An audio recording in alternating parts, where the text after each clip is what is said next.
Isa sa mga inaral namin na kinakailangan ng ating mga bisita ay ang madaling access sa mga pupuntahan nila. Karamihan ay sa palasyo naman ang mga meeting at engagement. Kaya nitong mga nakaraang buwan ay may idinagdag tayo sa latest addition sa ating Filipino Hospitality Asset. Ito ang parang lodging o tuluyan ng ating mga bisita. Guest house, imbes na mag-hotel pa sila sa malayo, matatraffic at mahihirapan sa mga schedule ng mga meeting, dito na lang sila malapit sa palasyo. Nagkataon na may mga napabayaang lumang bahay sa compound ng Malacanang at may nakita kaming isa na pwede pang i-renovate. Yun ang aming ginawa.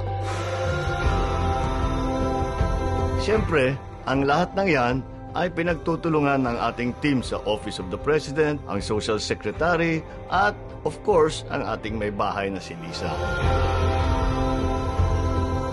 Ito, hindi lang isa ang nagtanong. Ilan sa kanilang sa ating mga bisita, ganun ay tinatanong, what makes Filipinos so nice? Hindi ko masagot.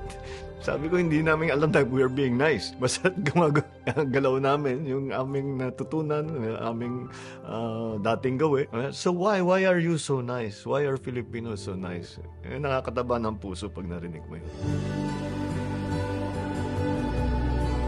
Ang Filipino hospitality ay katangian na noon pa man ng bawat Pilipino. Isabuhay pa natin ito at lalo pang paghusayan. Ito ang mahalagang sangkap sa ating biyahe tungo sa bagong Pilipinas.